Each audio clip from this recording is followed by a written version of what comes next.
The question people always ask is, why did you stay so long? But that question misses the point. Most people don't stay because they're stupid. They stay because leaving feels harder than suffering. Sometimes it's love. Sometimes it's loyalty. Sometimes it's children. Sometimes it's money. And sometimes it's just fear.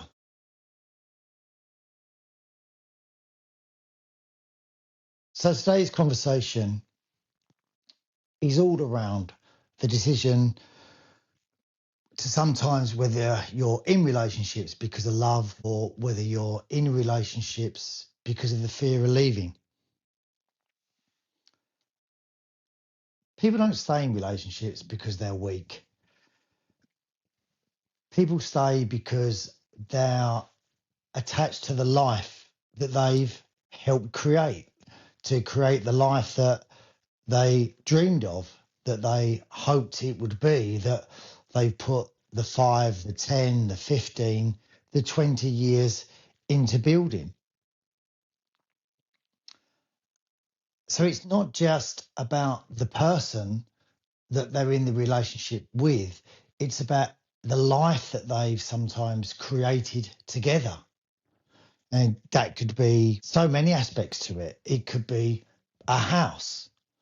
Sometimes we've created a home and a house together that has taken sort of blood, sweat, tears, money, working on it yourself, that you've created a home that you now want to stay and enjoy.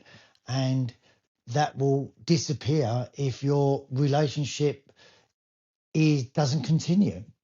So that's one of the driving forces sometimes, or just one of them, that people think outside of the relationship. It's all the bolt-ons that you think about: house, your routine, finance, identity, shared history together, and fear of wasted years. And probably the most important one is obviously children. Now, the house, as we've already said, is something that, you build a home, and it's four walls that you can fall in love with, and you've put your heart and soul into it. And that sometimes a house holds memories for you that you don't want to leave. Like we said, sometimes it's the routine. It's something that has given you a purpose, especially if you're a stay-at-home parent.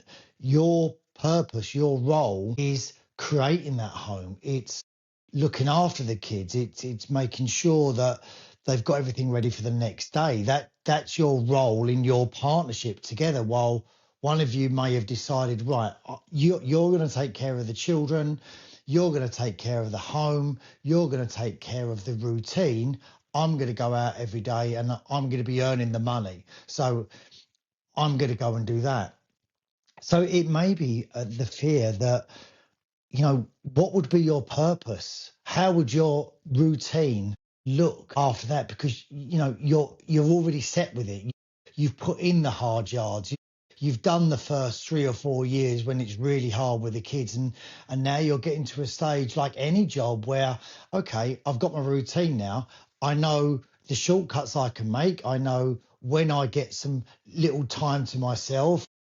And maybe it is that you get to go and get out to the gym, or go and have lunch with friends, or coffee with friends. And your other partner might say, well, it's okay for you, I'm working, and you're out having coffee and having lunches. Now, we all know that when you're working, you do exactly the same as well. We know enough people that work in places where they can nip off, they're playing golf, they're doing this, and that necessarily divided between men and women whatsoever, because roles do change now. But it's the same thing. You learn in whatever job that you do to make it easy work rather than hard work. You tend to work smarter than always, harder sometimes. So that routine becomes very important. Finances become so intertwined, and especially if you're in relationships where you've got a central pot and everything goes into there, it's like, how do you divide everything up? And if you are the person that has been the stay-at-home parent, your role doesn't necessarily have any monetary value. The other person going out to work might earn X amount a year. So you know their job is worth X amount a year that they're earning. No one puts a price upon the stay-at-home parent that, well, if you're staying at home parent, you're earning X amount a year. To me, I like the idea of that if you're in a partnership with someone, that's exactly what it is. It's a partnership. If one of them is going out and earning the money and the other is doing all the other work, then it's 50-50. It should be, split evenly. I know lots of people don't see it that way, but to me, if you enter into a partnership, it's a partnership. Or you don't enter into a partnership in the beginning, you just decide, right, you're going to have your job, but I'm not staying at home. I'm going to have my job. And then, we'll both put X amount in the pot together. And that's for the kids, the nursery, whoever we get to look after the kids. So you both retain independence. And I think maybe that's happening more now in relationships because couples realize that they both want their life and they both need to work. Living is expensive now. Also, it's about identity. It's about you're with someone. That's my husband. That's my wife. Aren't you married to him? Aren't you married to her? And so your identity, if you decide to leave, completely changes. You become like the single one. You become like the single parent or the one who hasn't got a plus one at parties, or you become that person that they're not with their partner anymore.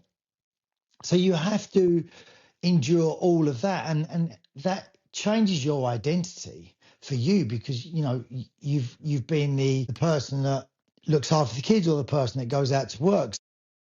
That's quite a fear in itself of it's starting again and it's completely unknown. You also have shared history, obviously. If you've grown up together, you've spent your 20s together, that traveling together, the getting the first house, and everything is so intertwined with each other that you can't see how you would unpick that. You can't see how that would look. The fear of the wasted years that you've put into this history, into this other person, and to a large degree, you may have lost yourself and not even know what you look like anymore as being on your own because you've not had time to think about you because you've been so busy doing the job that you're doing. You always hear those lines like, I used to be really funny or I used to be really fun. Now I go out to work, I come home and I'm just tired. I sit down, I don't do anything. So sometimes it's that shared history and that identity combined with the fear of wasting all those years that you've put into something that will cease to exist, and you don't know what the next stage looks like. So it's that fear of the unknown, the fear of not knowing what it looks like, and probably listening to podcasts and clips and socials about people talking about midlife dating like myself and saying, it's hard. It's really hard. And thinking, well, I don't want to be doing that. I do not want to be doing that. So that fear can be enough to make you stay where you are. It's like you're on the edge of a cliff and thinking, that looks a long way down there. I don't know if I want to do that. And then, of course, it's about friends and family that you've made together. You might get on now really well with the other person's family, your partner's family, and think, well, I don't want to lose them. I don't want to not be involved in their lives anymore. And I know them and I know their children, and what will that look like? And also, our friends that we've made together, will they see me as the villain? Will they not choose me? Will they decide they're not going to speak to me? Will they favour the other person? And will their loyalties be with them? And what will that then look like for me? Will I not have any friends? So all these questions that you may have will will be like sort of bars in a prison that will keep you where you are sometimes, because you're not just leaving a person, you're leaving the future that you thought you were building together. And that's hard to do. It's hard to invest that amount of time into something that you feel at the moment could just be wasted. So being comfortable can actually feel like love. And sometimes people mistake familiarity for love. They mistake that routine that they've got for a life. They think that they're happy when, if they sat down and thought, right, I'm going to write down on a piece of paper what makes me happy. And that's a very interesting exercise sometimes, to actually think about what makes me happy. You know, what actually makes me happy, not the role that you have, not the routine that you do, what actually does make you happy. So then the routine can become emotionally dependent for you, because you equate it with, that's my identity, that's my job, that's what I do. So that becomes you, instead of you being yourself, and that just becomes something that you do, like our job. You know, our jobs don't define us, we define us. What we do doesn't define us. Most of us, some of us are very lucky to love our jobs. Some of us are just going to out the door every day to do this because we need money to pay for things. Simple as that. You know, mortgages, food, everything that we need.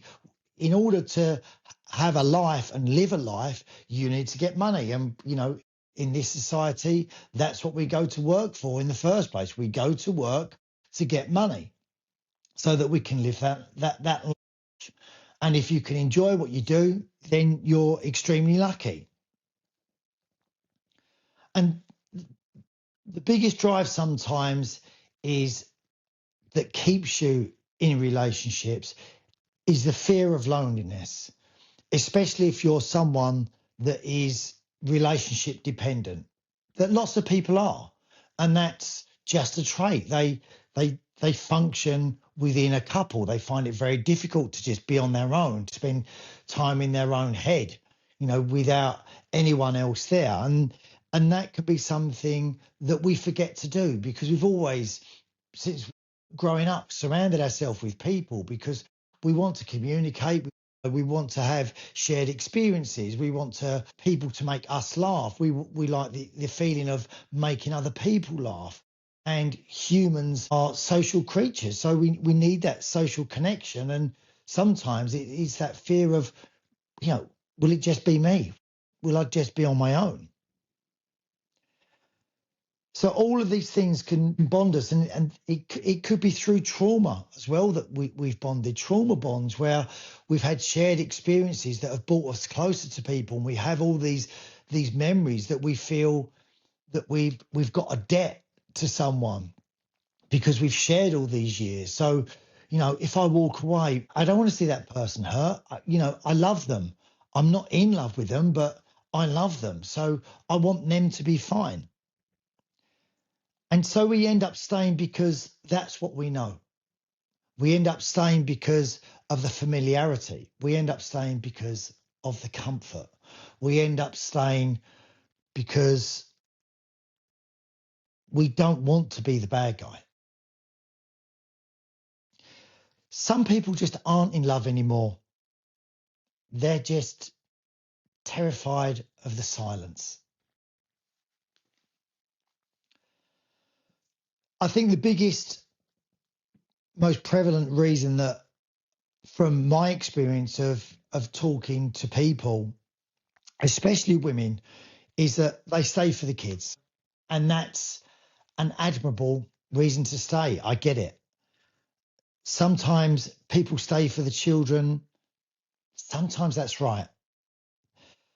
Sometimes children grow up learning that unhappy love is normal. it's very difficult, that choice of fear. And it's different for men and women. I think for men, it's the fear of maybe not seeing them, especially if one of the parents has stayed at home. And, you know, as we've all grown up with, most of the time, the female will get custody of the kids. And, a big drive for me when I broke up was that I did not want to be a weekend dad. I did not want to be like one of the soft play dads on a Sunday.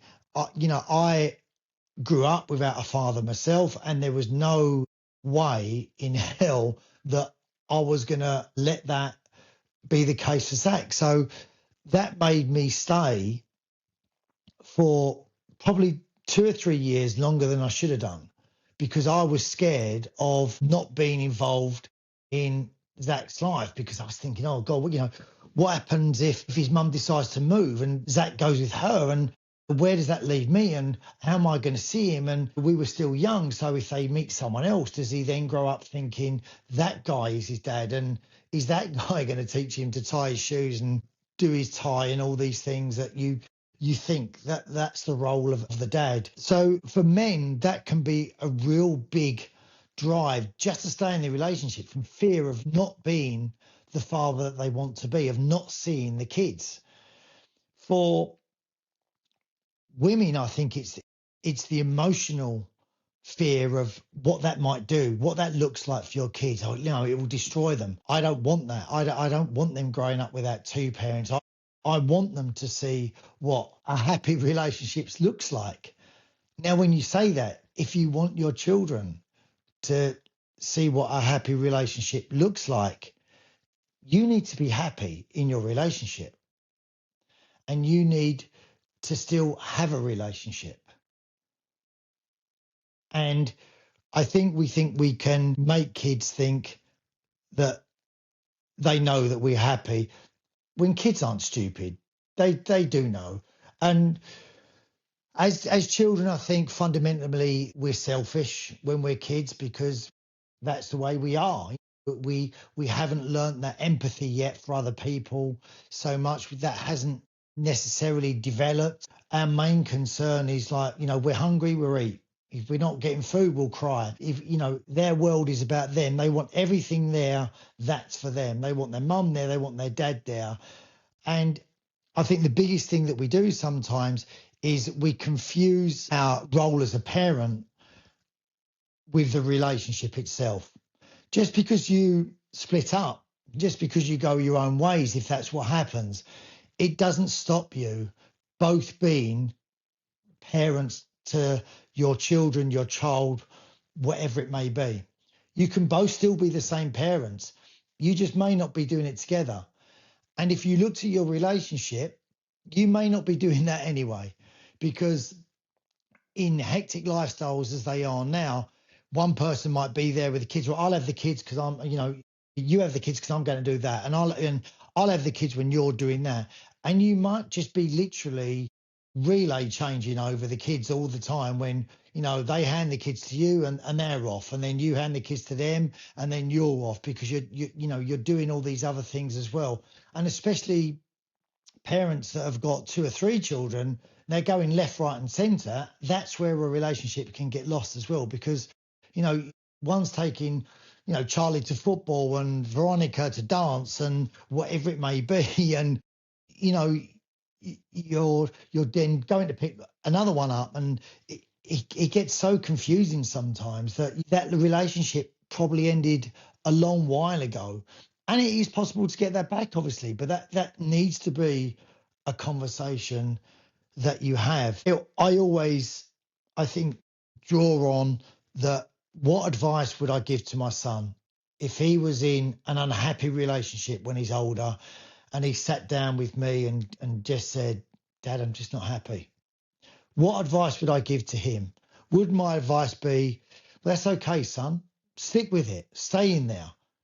You're there for the kids now. You've got to do, the father's role, or If it was, I had a daughter, your mother's role, you stay where you are. That's okay. It's okay that you're unhappy because you want your kids to be happy. What, who would give that advice? I'd love to hear from anyone that would give that advice to a kid. No, you stick with it. You stay with it. Because I don't think, I know I wouldn't. I want my son to be happy. I would want anyone's child. I think they would want them to be happy. And sometimes your happiness may be making someone else unhappy for a period of time. And I've been on that side of the fence as well. And you've got to respect eventually other people's opinions. So you can also feel that sunk cost tag. It's of, I've already spent 10 years in this, so I don't want to waste that. And I think that's the way you frame your relationship as well. I don't think any time in a relationship is lost. I think there's always good times in a relationship that you've shared. Obviously, tough times in relationships that you get through together. But I don't think because walking away from a 10, 15-year relationship is ever wasted. I think it's time that you've grown. You may have grown apart, you may have grown together, but you've shared something, especially if you've had children with someone. For those of us that have decided to leave relationships before, if and you've got children from those relationships, you would never change that. You never look back and think, well, that was a waste of 10 years, because you know that if you hadn't have done that, you wouldn't have the child that you had. They wouldn't look like that child, they wouldn't laugh like that child, they wouldn't act like that child. So that time is never wasted. And if you haven't had children from a relationship, I think the same thing applies, because you will have had great times in that relationship. It might have taken you 2, 3 years to make your decision that, that's not worked out for you. But again, you could have taken 2 years and it could have worked out for you, and you could have gone on to have a fantastic relationship. And then when you look back, that was just a path that you had to get through. So I don't think it's ever, time is never lost. That sunk cost tag that people, sometimes apply to relationships, I don't think is ever the case. It's time that you grew up, maybe apart, maybe together. And it can be an age fear. It can be, I'm late 30s. Who's going to want me? I'm mid 40s. Now, what am I going to do? And I'm, or I'm in my 50s. I think whatever age you are, you're still so much younger than you think. You've still got so much time left that you can meet people. And, people are coming in and out of relationships all the time, right the way through life. So you'll always meet people. If you'll meet the right person for you, then that's what you're taking a chance. And you can look at it like, I'm taking a real chance here. You're not. You wasn't happy. You can't stay if you're not happy. It's not fair on you. And it's definitely not fair on the person that you think you're staying for. It can be that, I've got to start all over again. I've got to go back to living in a 1 bedroom house or a 1 bedroom flat, or, whatever it may be. It could be the fear of dating again. It could be, God, I've listened to people talk about dating in midlife, and it sounds like, it sounds like hell. It sounds like really hard work. And what if I do all that and I regret it? Listen, if you leave something and you regret it, you can always try to go back to that. But if you are leaving something, you have to make sure that's what you want in the first place. You've got to make sure that the choice that you're making is right for you. You can only make that choice based on what you know now. You can't make a choice on what happens when you go forward, because, one, hindsight's a wonderful thing, obviously, but if you went back again, you'd make the same decision. You can only make the decision based upon what you know. And we never sit down and think, I'm going to make a stupid decision now, I'm going to leave. I don't think we do that. And you tend to look back on things depending upon the mood that you're in at the time. So when you're lonely and unhappy, you look back and you might miss things. But if you meet someone that's great, when you're in that, you won't think about, you think, well, this is great because that's why I left. I left to have experiences like that. So those fears can just be temporary. Regret can be a temporary state of where you are at that time because where you were looks better than where you are now. But that doesn't mean that where you are now is permanent. That just might be a temporary place you're resting until you're ready to move on to the next thing. People can waste years because they're scared of wasting years.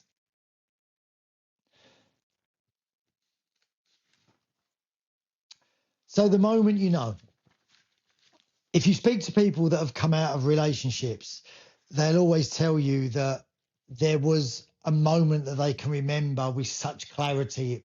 It feels like yesterday when it's that love actually moment of enough now. That, that's enough now. I can't do this anymore.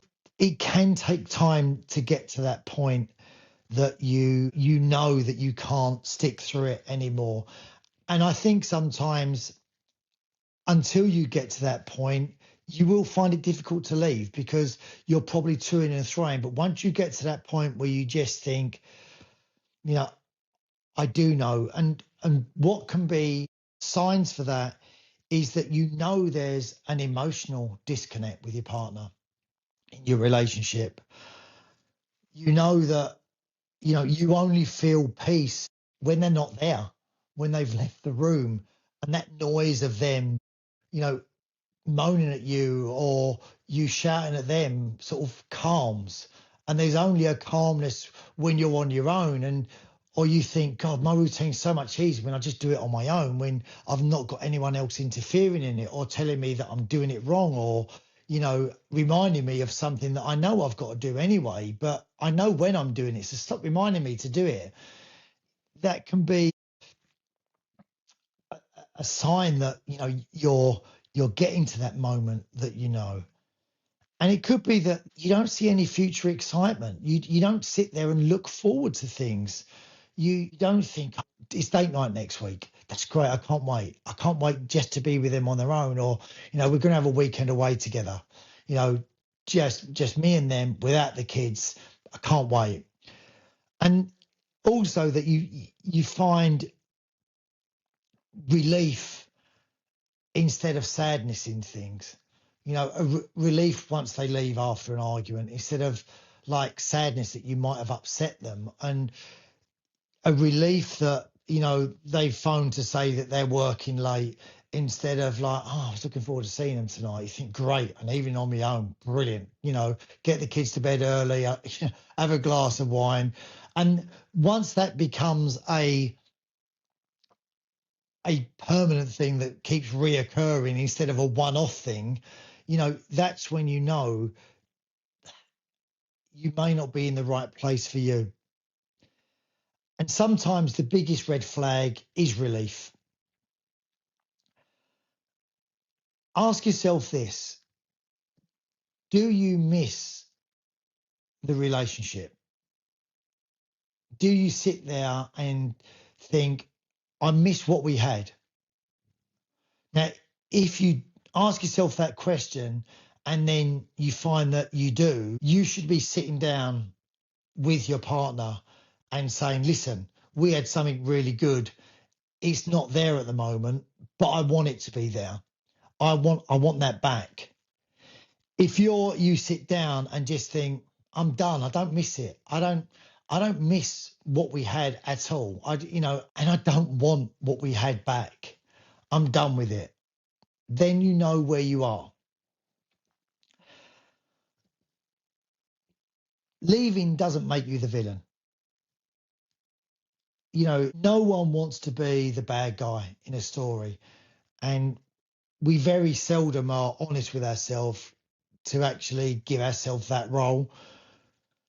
So leaving someone, it doesn't make you the villain. And leaving doesn't mean failure. It doesn't mean that you failed them or you failed your kids or you failed the relationship. You know, you've given it a go, and if you've done all the right things and you've spoke to, had counselling, you've gone through that, or you've kept saying to them, listen, we need to change this, or I'm going to be done. If you've done all those things, it doesn't mean that you failed. And you choosing to have a peaceful life doesn't mean you're a bad person. You choosing your own happiness doesn't mean you're a bad person. And sometimes it's about honesty versus pretending. You know, you owe it to the other person as well sometimes to be honest with them and to say, I don't love you anymore in the way that I should. And I want you to be loved by someone because you deserve that. And I'm not going to give it to you. And the worst thing that people do for their own sanity sometimes, because they know what they're missing in their lives, and they look to get it elsewhere because then they can cope in their relationship far better, is what they end up doing is almost having open relationships without the other person knowing. Because what they're doing is they're fulfilling all their need for feeling loved, feeling sexy, feeling that desire for someone, all those emotions that may have been missing in their relationship, but they don't want to leave the relationship. They end up maybe trying to find those in other places, and they become little affairs that they have that they're never leaving for. That they're never leaving their family and their wife, their husband, for those affairs. And the other person they're having the affair with might be in the same situation. So they think, right, all we're doing is keeping ourselves going to stay in those relationships because that's the best thing for everyone. But if you're the other person, you're basically in an open relationship without anyone telling you. So it's not fair on the person that you're with that you think you're doing the right thing. Give them the choice. Maybe sit down with them, and say, listen, I'm not getting this from you. How do you feel about an open relationship? Have that conversation. And I'm sure that would terrify the life out of people. It would me to have, that conversation. So then that gives you your answer, surely, that you're in the wrong place for you because you're not getting what you want. So sometimes staying is the selfish thing. Sometimes leaving is the kindest thing you can actually do, even though it's the hardest thing.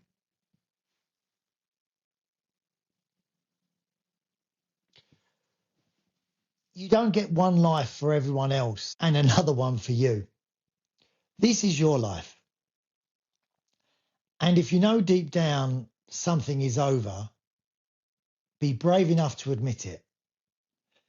Because staying somewhere your soul has already left will destroy you slowly. Thank you for listening to 50 Shades of Grey. Thank you for following. Please make sure you subscribe and follow. It helps to keep us going. And give me your feedback on any of these episodes that we put out. That is not advice, and it's definitely not counselling. It's just a conversation. And I think sometimes they're the important things to help people are just conversations. Take care, guys. Speak soon. Bye.